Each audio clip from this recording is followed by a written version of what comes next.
Well, I suppose it all began when I was a kid, really. I can remember my dad coming home and telling us stories of things he'd seen. And then he'd take me to places where I could see these things as well. Embankments, cuttings, entrances to tunnels. And a bit of usual books and photos passed around at school. You know, like kids do. And then a couple of friends said, would I like to try the real thing? I said yes. From then on, well, I'll admit it, I was hooked.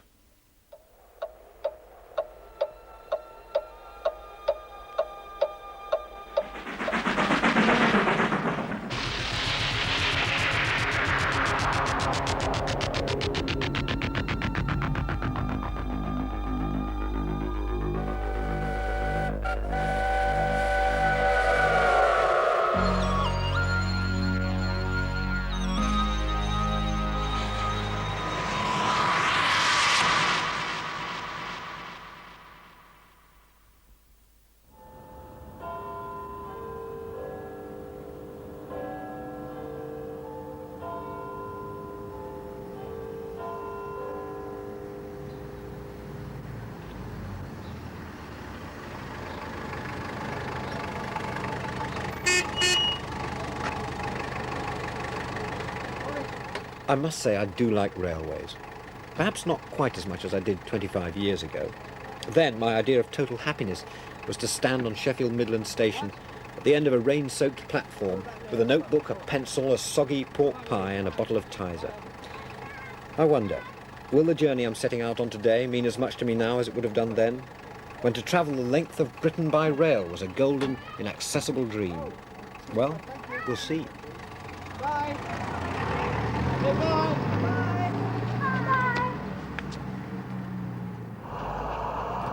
I'm going to Kyle of Lochalsh in northwest Scotland, and I've decided to go all the way by train, just because it's still possible, I suppose, and to find out if there is anything of the train spotter left in me. I've got my old spotter's book, Ian Allen ABC from 1955. Every engine I saw was neatly underlined. Lady Godiva, Seychelles, Howard of Effingham. Still, mustn't get sentimental. Railways nowadays have to be practical and cost-effective, which is why St Pancras Station of the 1860s looks like this, and Euston Station of the 1960s looks like this.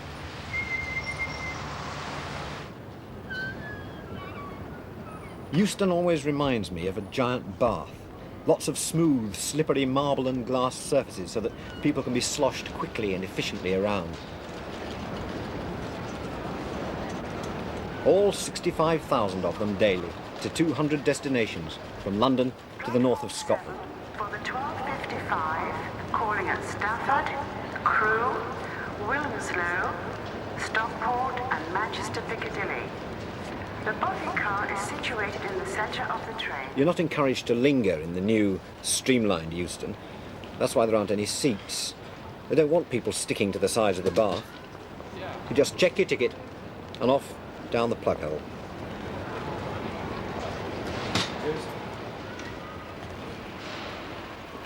There's not much to see down here, is there? They've taken the tea rooms and the bars and the barbers away from the trains. And why not? What are engines nowadays anyway? Just machines to get you from A to B? And I wonder why they still give them names.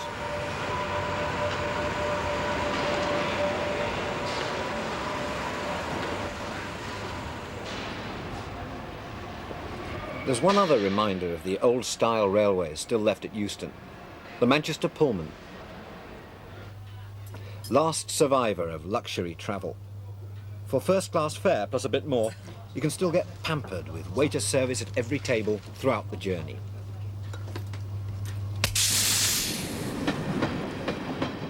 It's definitely the way to travel. Or if the BBC are paying, you can just watch it, secure in the knowledge that Pullmans won't be with us for much longer. In the age of the train, it's going to be intercity for everyone.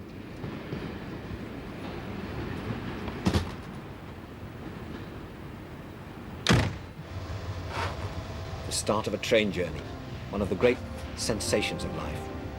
It's hard to believe I'll be on railway lines from here to the Isle of Skye.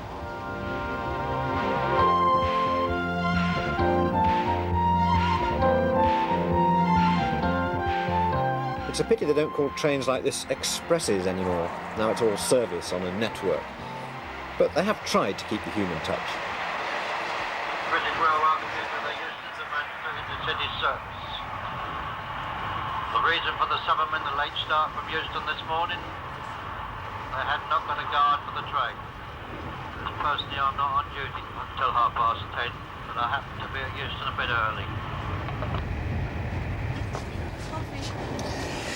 Yes, please. I think so. I need something. It's going so slowly today. Like a The Max Packs. No, I'll just have the coffee, please. It's 21, please. 21. How many more trips you got to do today on this train? 2. 2. So you go up to Manchester and then back down to Euston again. Do you? No, go back to... From Manchester, go back to London, then back to Liverpool. What time do they start in the morning? 6:45. Well, that's when you have to get to the train, when you have to get up. Yeah, Really? 6:45. 4:30 to get Blimey. up. Oh, well, hope the coffee's good. There's nothing in it. Along this stretch was set one of British Railway's many world records. The record for lifting large sums of money out of railway trains. In 1963, the night mail was relieved here of £2.25 million. Enough for 600,000 away days to Brighton.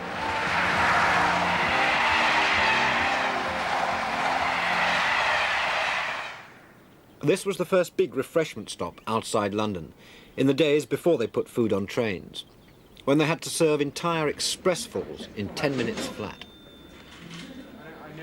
A large brown Windsor. Kedgeree for 2, please. Hot devil cakes, please. Got them muffins. 18 teeth, quickly.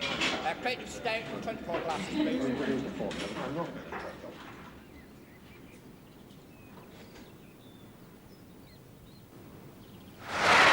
You'd have to move pretty fast to get a sausage roll nowadays.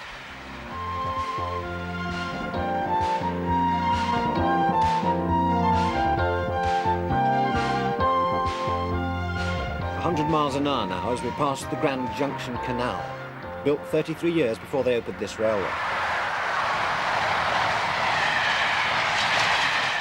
It's really no wonder the canal owners hated the railways. They had, after all, spent rather a lot of money on what was rapidly becoming Britain's shortest-lived transport revolution. But 130 years later, the railways themselves had to fight an even bigger threat.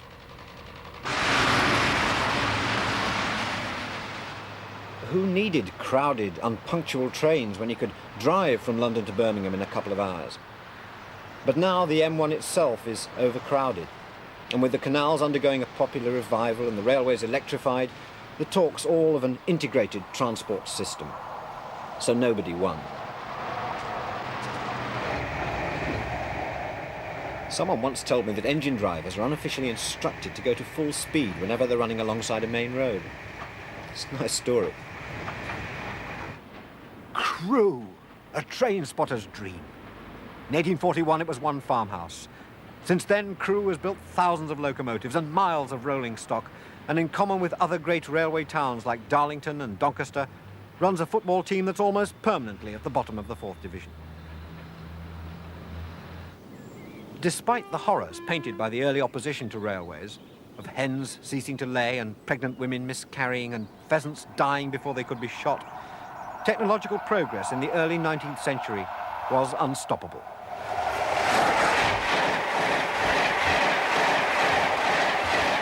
"30 miles from Jodrell Bank, the world's first regular passenger railway service began on September the 15th, 1830.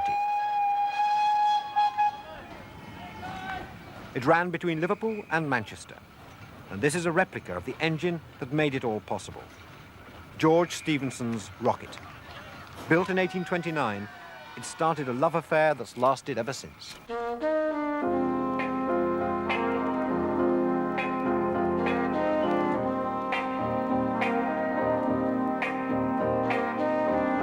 I give her all my love, that's all I do.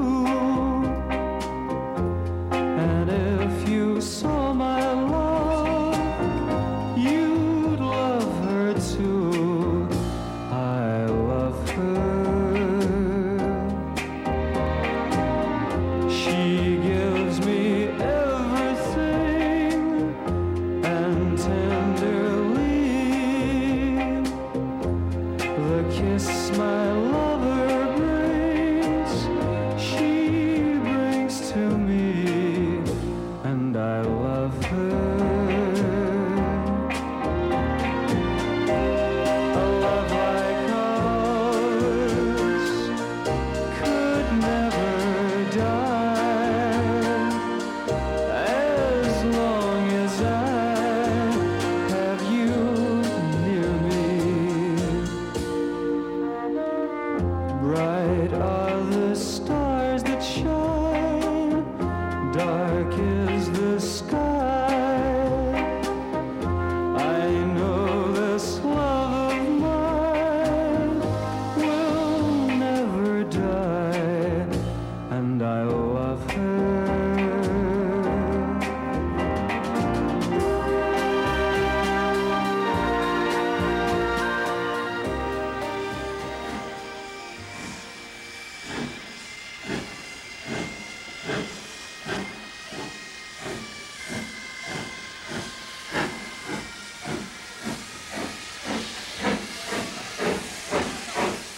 I suppose true railway buffs love all engines.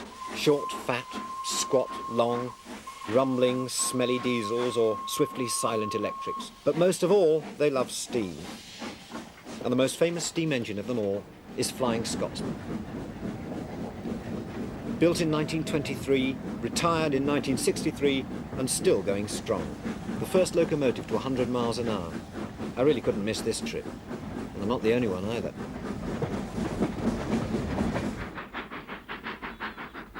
She's like an old film star now. Everything she says is faithfully recorded. Every inch of her body explored by 1,000 lenses. Is it just us who are like this? The British, I mean. Are there any train spotters in Sicily?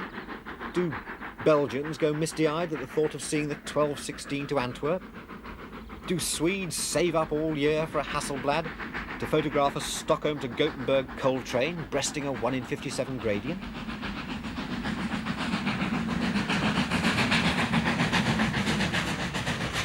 I think perhaps the root of the love affair lies in the cab. This is where the important people travel. Bill McAlpine, whose money keeps Flying Scotsman going. And beside him, the driver and the fireman, recreating the days when physical human effort drove railway trains. And these are their fans. I'm trying to identify those two stations, actually. It's a very simple tape recorder. Yeah. I'm recording the sound of the locomotive. Yeah. Throughout the journey. Throughout most of the journey, yes. On the downhill stretches, you don't hear very much, but you get the best recordings when she's pulling. When do you play these? Do you sort of sit at home and play We these have one evening? stereophonic locomotives steaming through the house at all times at the weekend.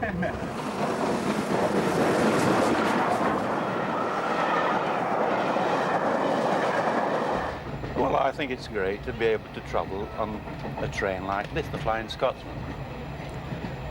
I'm 71 years of age, and this is my only way of travelling in my younger days, was travelling on steam trains.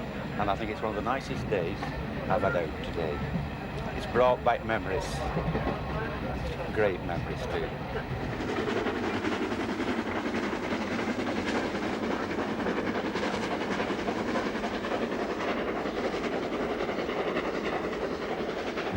Oh, it's travelling behind steam, Flying Scotsman, reliving the age of steam of yesteryear, reminding me of many journeys of my youth and days in the Air Force. It's a living machine that has a tremendous attraction for me. I just like hearing it and seeing it work, particularly travelling with them, but follow them wherever I can, as much as the money will allow. It's sight, sound and emotion.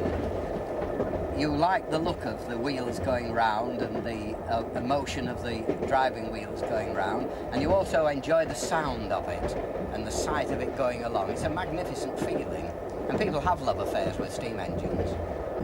Have you always been interested in railways throughout your life? Very nearly. There was a short period when I became interested in girls at the usual age, and eventually I got married. And then I went back to railways again and combined a happily married life with playing trains. Literally thousands of people have turned out today to watch us all playing trains and to stare a little enviously at the lucky hundreds inside, happily watching themselves being stared at. Wensleydale cheddar. And the even luckier few at the back of the train who've spurned packed lunches in order to say that they've eaten a 4-course meal behind Flying Scotsman.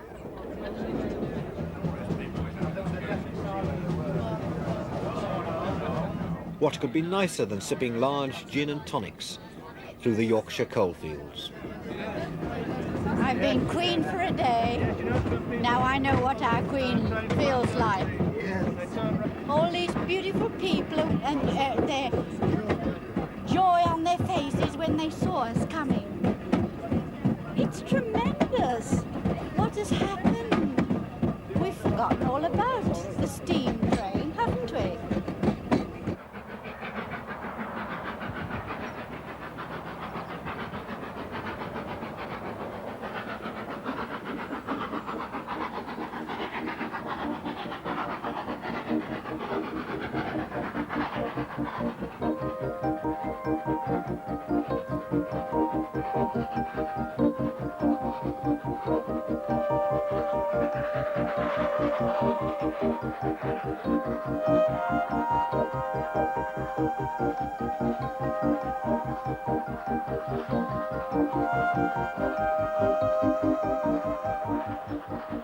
Manchester to York in 1980, but the image could be any time in the last 60 years.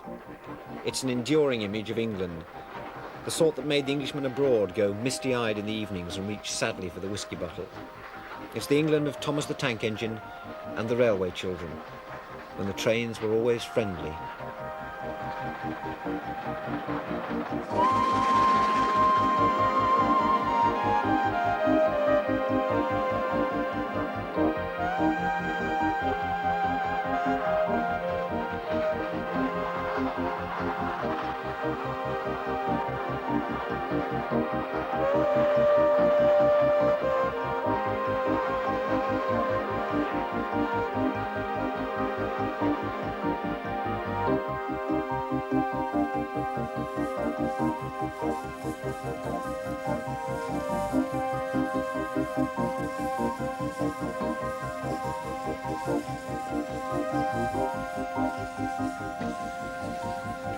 So the Scotsman, having satisfied her faithful audience with yet another Oscar-winning performance, strolls in rather leisurely fashion to a curtain call at York.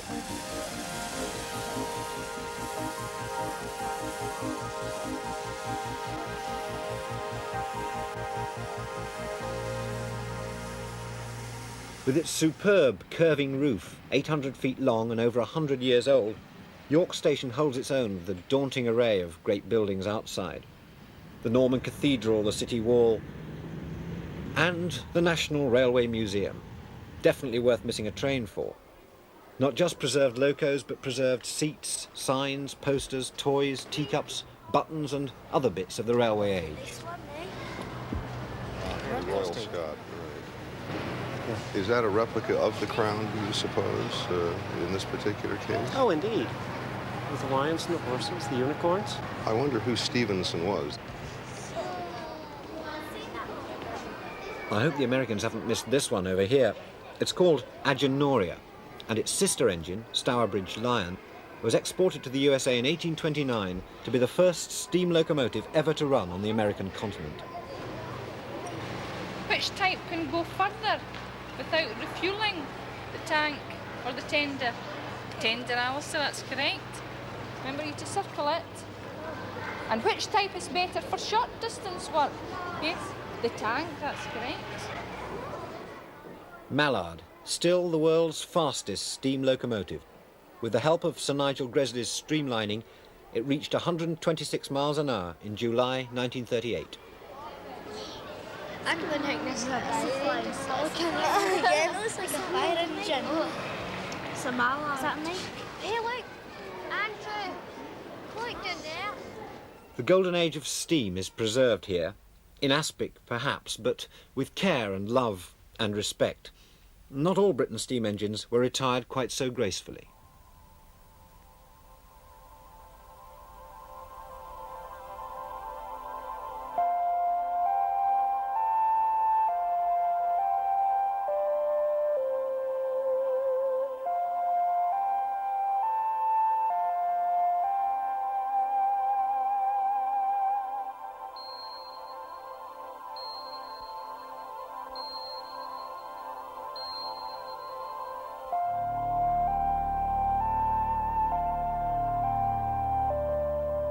There are engines here that I would have waited all day to see when I was a train spotter.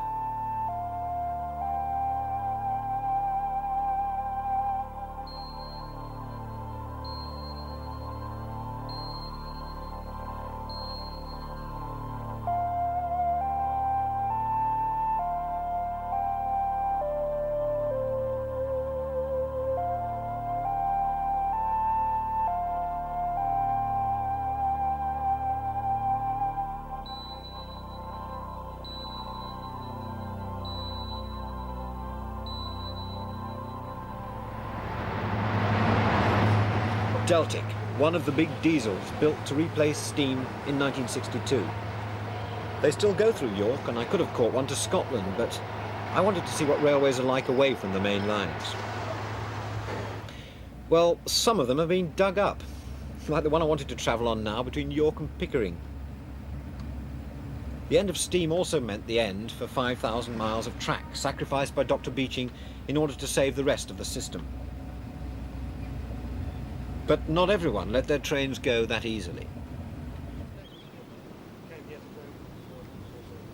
Beaming and nice. It was just a big heap of rust with no copper pipes, no fittings, absolutely nothing. It was just rust, no paint or anything. And did you have to get... These are the workshops of the North York Moors Railway. Some we make ourselves. It's hard to believe what's going on here. It's like being in a time warp. Yeah. And what actually goes on in here? Is this where they're sort of put together and taken apart? That's right, yeah. Now, you, amongst other things, you're obviously taking the wheels off this locomotive. Why are these being removed? Well, they're getting slightly worn now. Yeah. Obviously, metal on metal wears eventually. Yeah. And they've been taken out to be turned. Yeah. What happens on, you know, with locomotives like this and restoring, say, a cab like that? Where do you get the spare parts? Some we make ourselves, others we have to buy either as rough castings or as complete units. How much would a locomotive like this cost when it comes here in its sort of present state? Well, this particular one, I believe, cost about £3,000 to £4,000 off British Railways. And how much, once you've got to work on it and all your mob, I mean, what will it be worth then? Well, once it's in first-class condition, it could be worth anything up to £80,000-90,000, depending on who wants to buy it. Yeah. And people are buying locomotives for £80,000-90,000? Yes, indeed. There's one up for sale at the moment for £90,000, if anybody's interested. And you do this work, and it's really dirty, and it's fairly grimy, and it's fairly messy. Yeah. I mean, why do you do it? Why do you spend so much time with locomotives? The enjoyment of it. Yeah. I don't really know why I do it. I'm just... Is it steam? Mad about steam engines. Thank you very much, sir. Thank you. Thanks a lot. Hello. To the end of the line, please. Where's that? Gromont Junction. Gromont Junction. How A single? Far? Yes, please. How far is it? 18 miles. Ah. You don't go anywhere near Edinburgh? I'm afraid not. No. OK. Let's take that.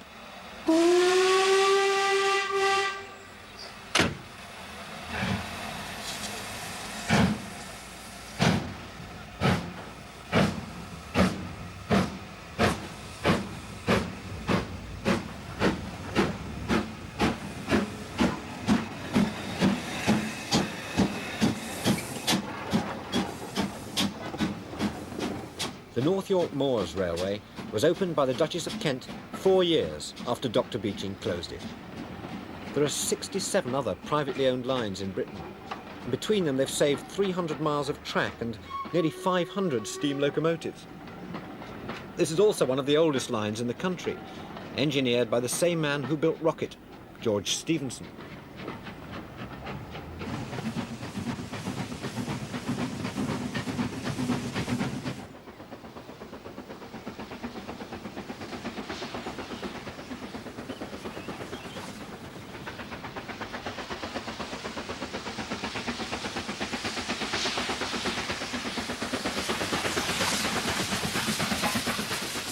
It's quite a difficult route, and Stephenson had to improvise quite ingeniously. For instance, when it came to carrying the line over marshy ground, his solution was to stitch animal skins together, fill them with ballast, and literally float the line on top. It still works, and still carries passengers.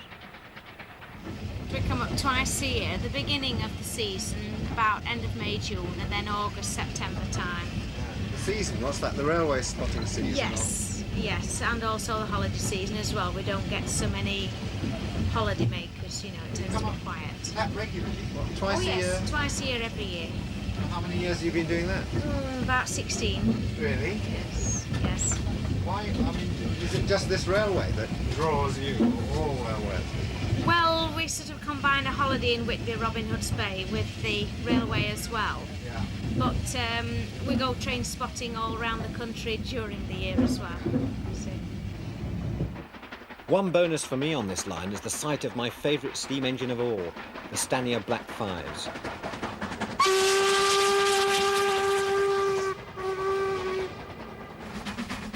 They were the stock in trade of my local station in Sheffield. Unpretentious, straightforward and hard-working.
This really is a marvellous line, and it was very reluctantly that I left it to go back to British Rail reality.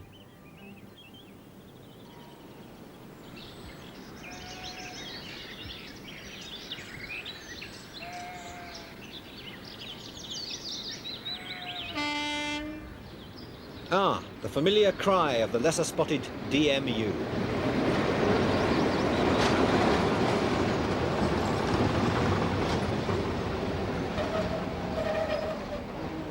DMU is short for Diesel Multiple Units.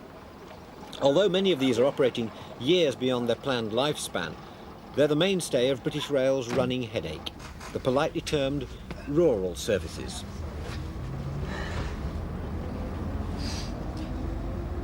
Mind you, if we're going to have a national rail network at all, then it's lines like these that have to be kept alive.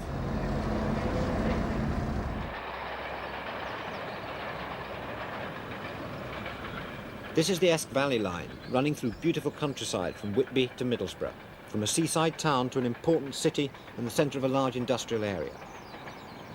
Its closure was recommended by Beeching, but it survived. There have been plenty of closure scares since up here, and these country lines outside the world of the intercity network have never been allowed the luxury of feeling secure.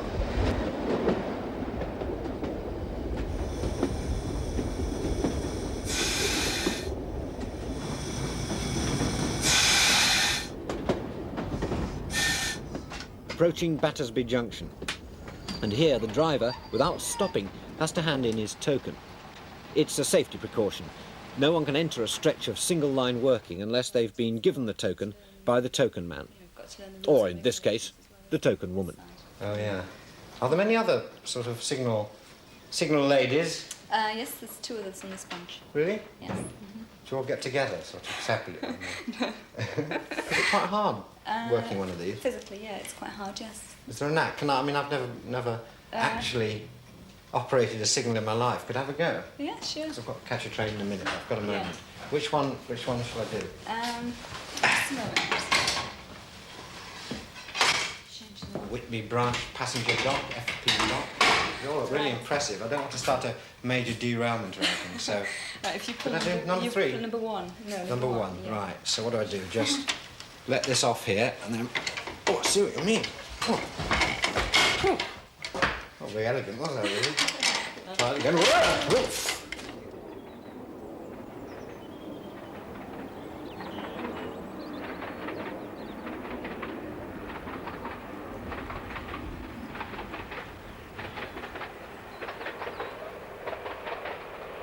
It was only 20 miles from here that railways were born.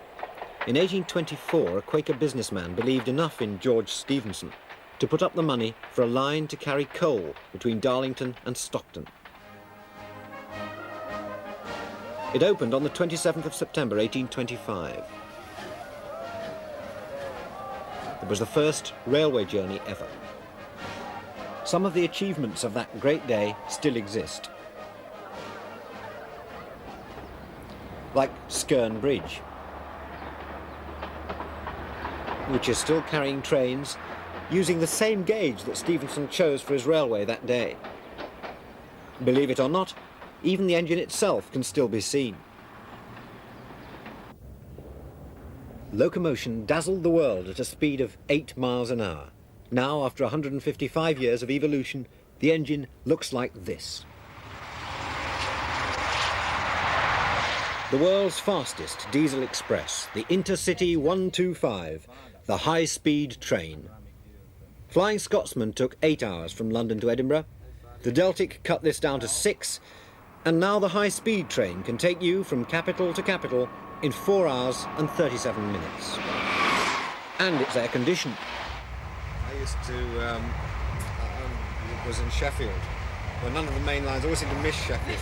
So it was about 8 engines that seemed to come through, or that was all we had, in various sort of permutations. But it was, you know, it was a lockout. It's travel a long way, train spotting, because I know there's... Well, he didn't, you see, really, because he didn't have the money. I didn't have the money to go far.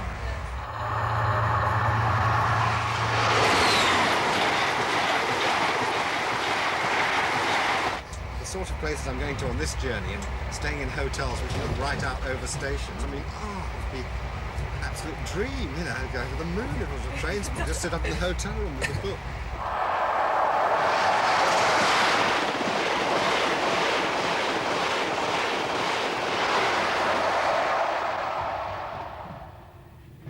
When you pass a place like Durham, you realise how much Victorian railway engineers changed everything. This famous view of the city wouldn't have been possible before 1869, when the railway viaduct was built high above it. Tyneside, where George Stephenson experimented with his first locomotives. 170 years later, Tyneside could be giving railways a lead again.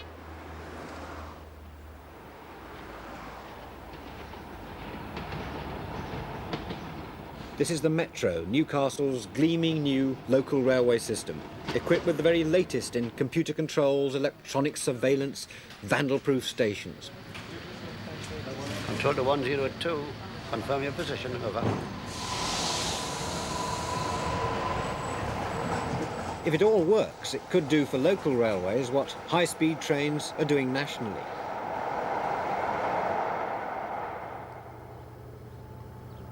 Leaving Newcastle, someone told me there was once talk of naming the high-speed train sets. As they have a locomotive at either end, some wags suggested they should be named after famous couples like David and Goliath or Laurel and Hardy, Castor and Pollux. Which is fine if they never broke down, but with a little juggling in the workshops you might see Laurel and Pollux on the 10 o'clock, or Spencer and Castor. Mind you, Goliath and Hardy sounds rather an interesting act.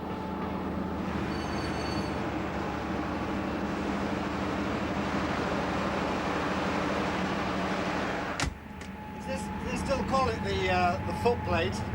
Well, the younger end would yes, prefer to call it the cab. They're accustomed to anything else, but the older end, it's still the footplate, isn't it? We still refer to the footplate. Sometimes the cab.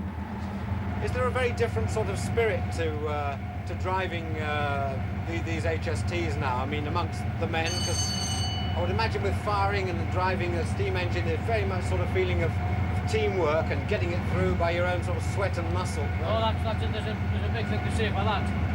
You know, say you could get an engine which wasn't steaming very well.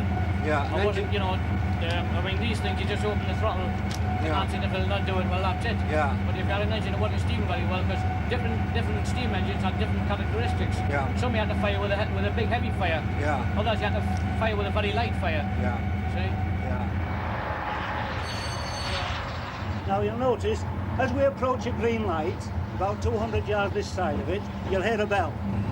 Modern signalling is more difficult than the old signalling, because you take dark or fog, all you can see are green lights. Yeah. Now a green light is a green light is a green light. Yeah. With the semaphore signals, they all have their own characteristics, haven't they? You know, this gantry meant you were passing so-and-so, this gantry meant... A green light's a green light. Oh, I see. The individual gantry meant you could relate that to the place you were passing. They have to know exactly where they are, in fact. You see, regarding landmarks, not only what they can see, what we could hear, what we could smell, now we're cut off from the outside world, apart from the speedometer. But that all sounds as though it's a rather a dull job now, being an engine driver. It used to be the envy. Everyone wanted to be an engine driver. I mean, is it more boring now? Oh, no. No, I don't. It's not that boring because you've got something to do all the time. I mean, if I miss that press my foot there when that goes, the brakes go on, you see. You've only got a second and a half. Yeah. Same as with this one. If that one goes, you've only got a second and a half to press that. If I don't press that in a second and a half, brakes go on, you come in there, you can't get them off. It takes 2 minutes. Oh, really? That's right. So that's the fail-safe system, that the brakes will go off. If you don't correct any of these devices, the train will come to a halt and stop for 2 minutes. Yeah. And now we're speeding up a bit now. We're getting up to... We're getting 100 miles an hour. It's a 100 mile an hour stretch, this. Yeah.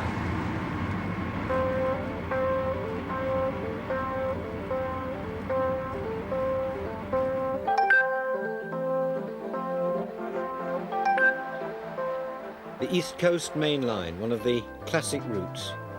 Along the Northumbrian cliffs, up towards Berwick and across the border into Scotland.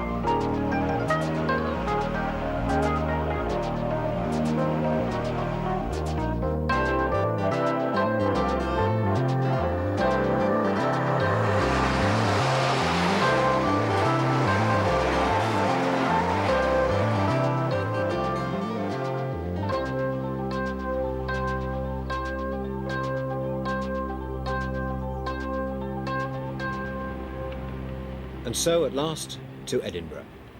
Let's have a look in the guidebook, shall we? Edinburgh. The Athens of the North, home of Burns and Scott and Robert Louis Stevenson, of Princes Street and the Royal Palace of Holyrood, nestling beneath the extinct volcano they call Arthur's Seat. As if inspired by the castle above them, Edinburgh's buildings strive for an impression of grandeur. Ah, this sounds good. The railway hotels are amongst the finest of them. The Caledonian at one end of Princes Street, and at the other the noble North British, where the weary traveller can get his first taste of the graciousness of this fine city. 392 miles from London, 262 still to go. Won't be a high-speed train through the Highlands, though, probably a couple of Class 47s. Well,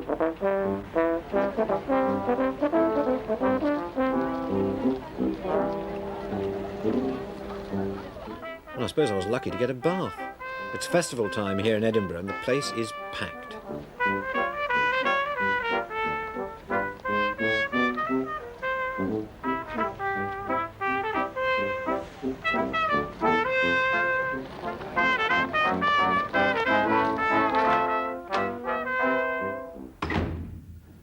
I love these railway hotels. They reflect confidence on an epic scale. Nowadays we're used to people apologising for the railways. But when this was built in 1903, the big railway companies spent money like water, secure in the knowledge that they had transport absolutely sewn up. The result is corridors big enough for cricket matches, stairs wide enough for Busby Berkeley musicals, and a lobby big enough for the Battle of Culloden. At this time of year, there are 335 people cleaning their teeth every morning at the North British, and the trouser pressing service is going berserk. Everybody wants to be out doing things and seeing things. I've got a clock that wakes me every morning for my train. A show full of sparkling drive, thank you. I have removed the worker card, which leaves her unemployed.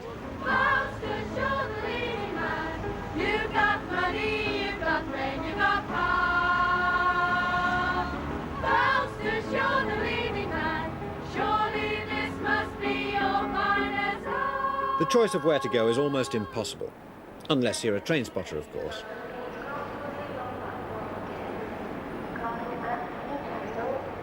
I want the train for Cardiff of Lacalch, please. Well, you'll have to change it in Inverness. Oh, I see. I can't go straight through to Cardiff of Lacalch. You have to change it in Inverness. When's the train to Inverness? Train for Inverness is 09:45 in the morning, number 7P. Okay. All right, yeah. Thanks very much. Thanks a lot. Cheerio.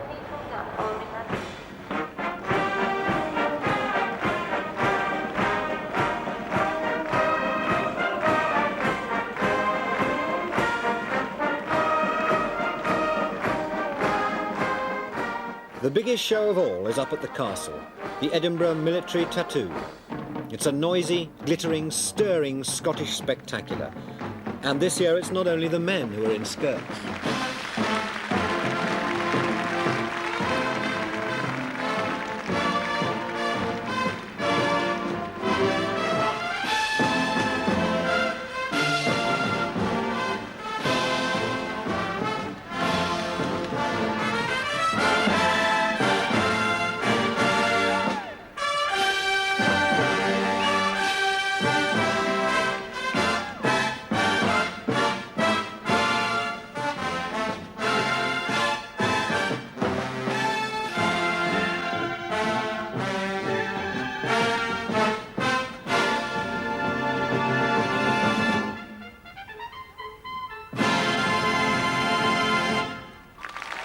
Mind you, I didn't hear a thing. I was having this wonderful dream.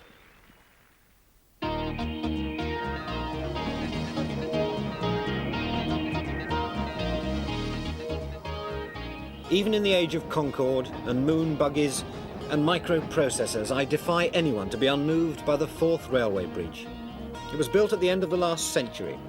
And if you want to make one for yourself, the recipe is 54,160 tons of steel, 740,000 tons of granite, 48,400 cubic yards of stone, 64,300 cubic yards of concrete, 21,000 tons of cement, and 6.5 million rivets.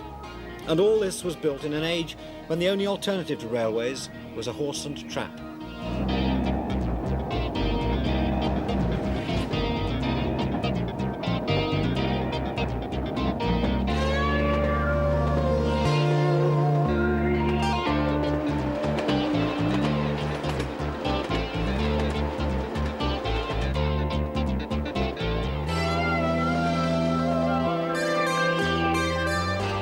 It's only when you're over the Forth Bridge that Scotland really seems to begin. We're on the Highland line now, which goes up through Perth and beyond. And though it goes over the highest summits and the bleakest moors on British rail, 100 miles of it were built in less than 2 years. Victorian energy and railway navvies.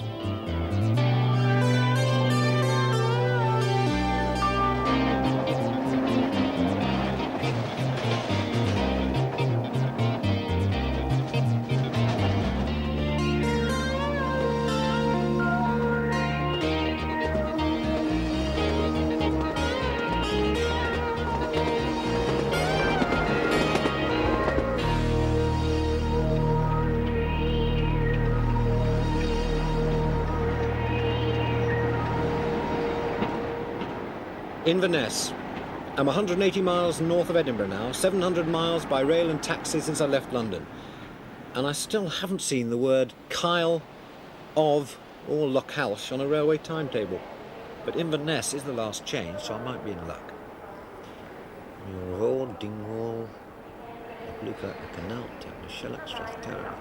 Ah, there we are.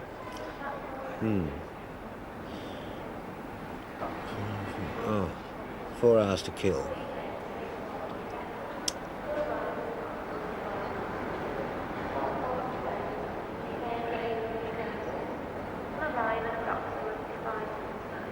afraid I'm one of those travellers who gets rather twitchy about leaving stations when I know there's a connection in the offing. But 4 hours is 4 hours, and I think it's probably good for a railway filiac like myself to occasionally tear himself away from trains, do a bit of sightseeing, buy a souvenir of old Inverness, and generally see what normal people do around here.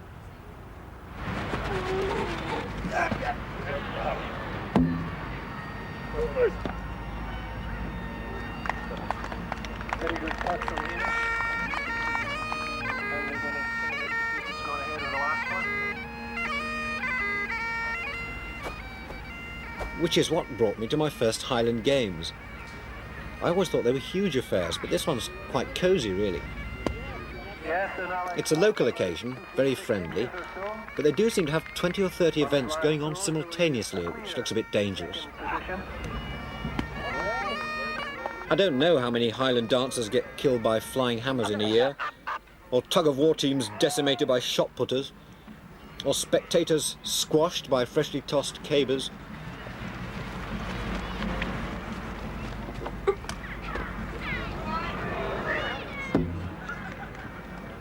Mind you, one of these contestants was especially interesting. A caber-tossing railwayman from the Kyle of Lochalsh line. What do you do at the station? Work in the booking office. Mainly deal with partials and signal duties and various things. What do you... I mean, I'm going to see the line. What do you think of the line itself? Oh, it's a beautiful line. Very scenic. Very busy at this time of year.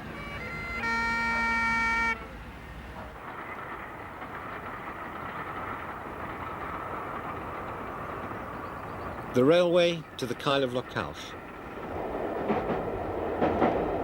In summer, a converted 1897 restaurant car serves as an observation coach. The tide is out. There's also interesting sea and shorebirds here, particularly the grey heron. On the right-hand side, we have the Black Isle. Now, the Black Isle got its name from when the Norsemen came over here.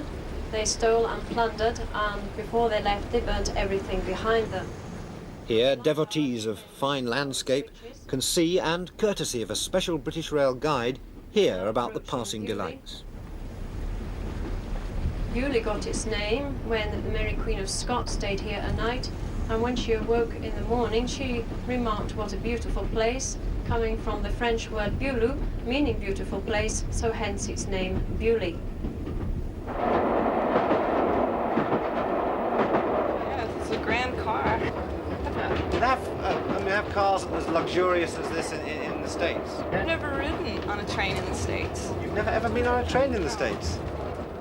Jean Mackenzie, on the other hand, has been travelling this line since the year it opened, 1897. I went out in a ferry boat to a big, one of McBain's big boat, and took me to Stroll.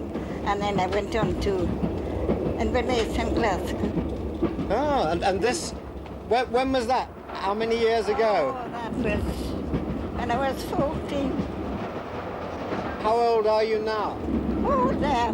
Yes. I'm only 99. Only 99? Oh, a slip of a girl. Oh.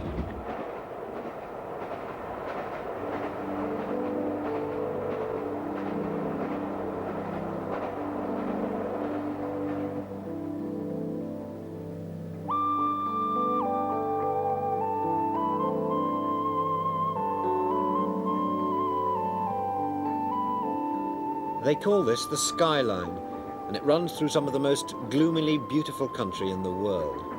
Country which looks and sounds as if it's out of Tolkien, with names like the Valley of Drizzle and Raven Rock and the Black Water.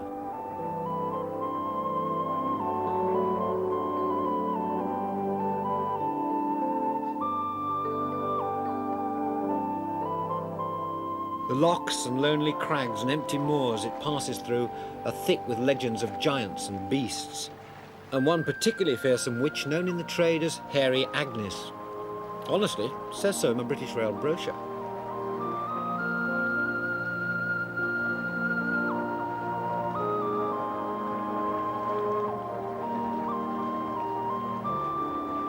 The last 10 miles to the Kyle, which looks so deceptively idyllic, took 4 years to blast out of solid rock. There are few lines in the whole of Britain which were as hard won as these.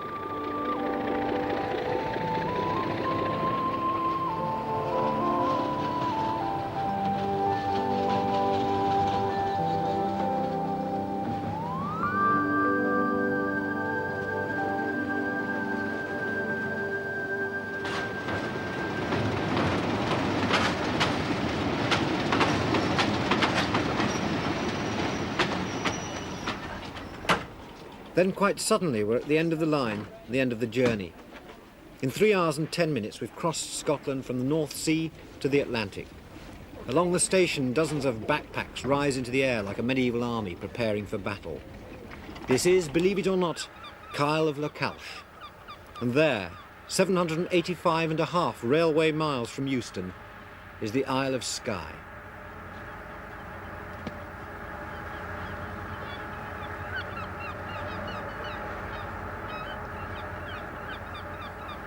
And now, I think I deserve to buy myself a drink.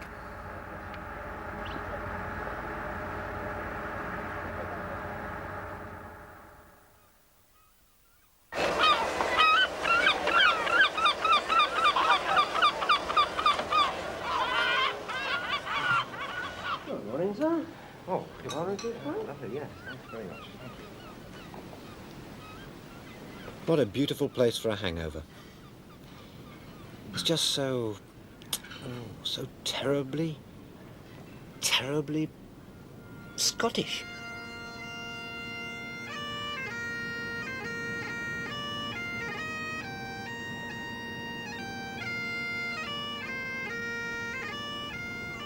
Still, I suppose I didn't come here just to look at the scenery. Kyle of Lochalsh, at last, ready to collect it after breakfast. It's not that I want to go, but I've got an appointment by 10 o'clock. Now, if they ever do a series on great breakfast table views of the world, how about this one?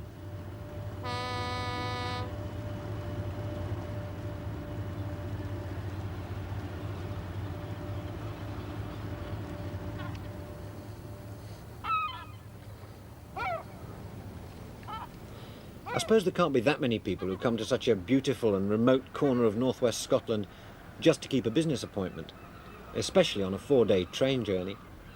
But there are priceless objects in the Kyle of Lochalsh which you can't get anywhere else. Now then, where was it? Past the post office, telephone box on the right, and there we are.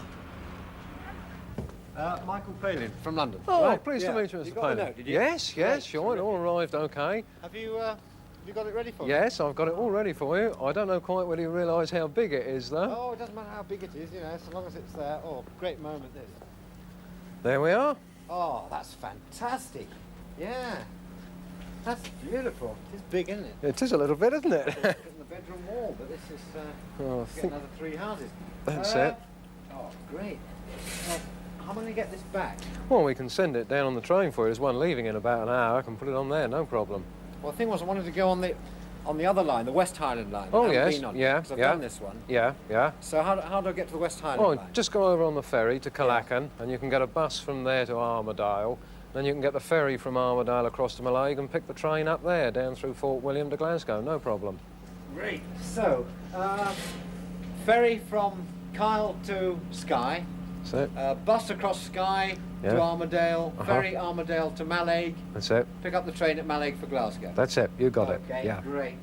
Thanks very much indeed. Okay then. Right, that's fine. Thank you. Bye-bye. Kyle of Lochalsh, my very own station sign. Now there's only 4,728 left to get. You see, train spotting is all about collecting, whether it's numbers or Southern Region buttons or the sounds of Flying Scotsman. It's wanting to have a part of something which is, for better or worse, in your blood.